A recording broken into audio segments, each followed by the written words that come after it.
displaced, mosques bombed, churches bombed, schools bombed, refugee camps bombed, UN facilities bombed, hospitals bombed, children killed. This is the reality of what is happening in this, on the ground in Gaza. I was looking through the names and ages of the kids that have died, and the first 10 pages, more than 10 pages now, who hadn't even reached the age of 1. Their age was classed as 0. Some were so young that they hadn't even been given a name. They were all too young to realize that they were Palestinians, but they all died because they were Palestinians, Mr. Mayor. In all, more than 7,000 innocent children have been killed. 7,000 is not just a mere number. All of us in this chamber represent a ward of around 5,000 to 5,500 people. Imagine that. The whole of our wards wiped out. The whole of Barrowford wiped out. Briarfield wiped out. Bradley wiped out. 7,000, I'm talking about kids. More than 20,000 all have died. The reality is, Mr. Mayor, that we will struggle to imagine it.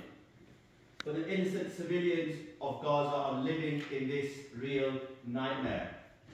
If you can't imagine that, then imagine this. As a parent, you give birth to a premature baby who needs 24-hour intensive care. He needs that care to survive in hospital. Imagine then how you would feel when that electricity and power is turned off and that premature baby starts gasping for air, begins to suffocate. They shiver to death because their incubator is not working to keep them alive.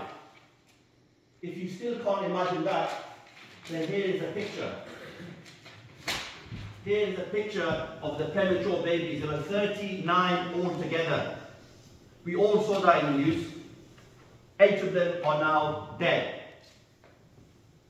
This was at the time that Sunak and Starmer were saying, and as they continue to say, no to a ceasefire.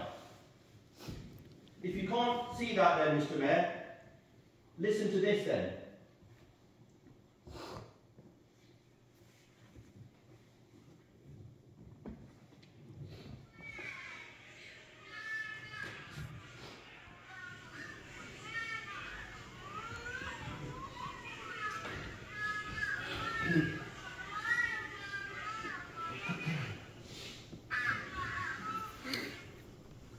That is a cry of a child.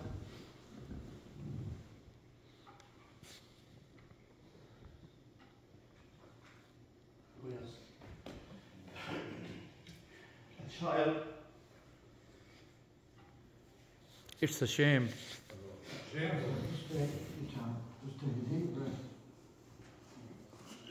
A child crying out for his mother. He's like, oh.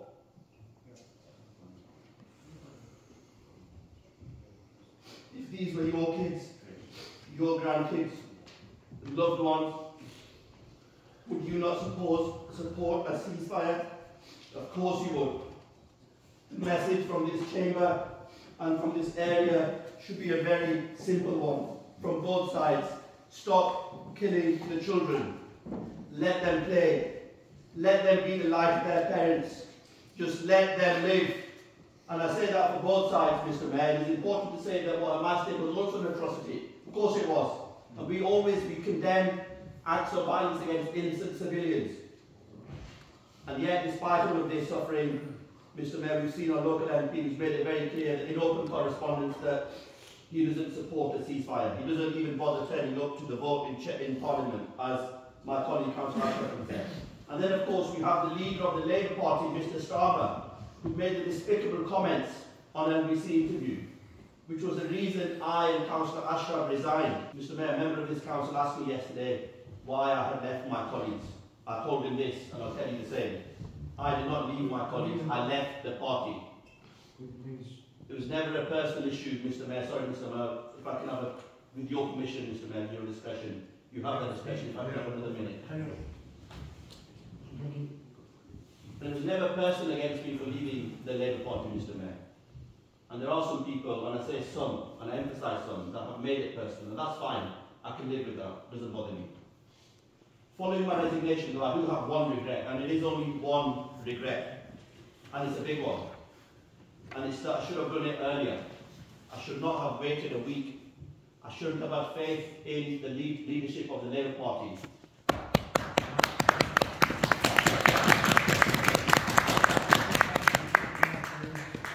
I'm going to finish on this. I was also asked by someone in the political circle as to what I've done, what I've achieved by resigning. And I'll tell you what I've achieved, Mr. Mayor. I've achieved a good night's sleep.